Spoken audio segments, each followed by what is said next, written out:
आज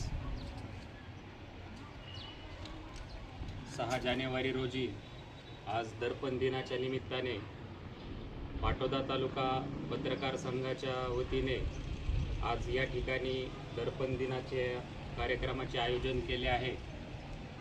6 जानेवारी 1932 रोजी पत्रकारितेचे जे जनक आहेत आचार्य बाळशास्त्री जांभेकर यांनी दर्पण नावाचे पत्र त्या काळी सुरू केले होते आणि त्यांची जयंती देखील आज आहे।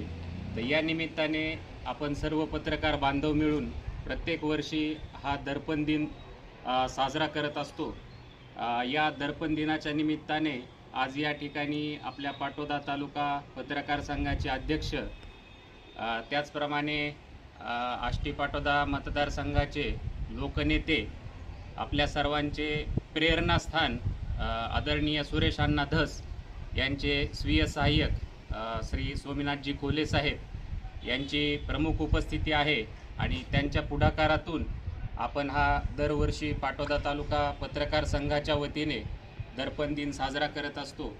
या निमित्ताने तालुक्यातील आपले सर्व प्रमुख सहकारी बांधव उपस्थित आहेत। काही आपले पत्रकार सहकारी आज काही त्यांच्या वैयक्तिक कामकाजानिमित्त बाहेरगावी देखील गेलेले आहेत।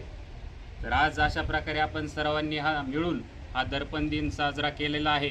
या दर्पण दिनाच्या निमित्ताने तालुक्यातील सर्व पत्रकार बांधवांना या पाटोदा तालुका पत्रकार संघाच्या वतीने खूप खूप अशा मनपूर्वक शुभेच्छा आणि लोकहितवादी आणि लोकहिताचे मूल्य जपणारी पत्रकारिता आपण यापुढे देखील आपण तर सर्व करतच आहोत आणि यापुढे देखील आपण सर्वजण करत राहू अशी या निमित्ताने आचार्य बाळशास्त्री जांभेकर यांना आपण सर्वांच्या वतीने मिळून आदरांजली अर्पण करतो। धन्यवाद।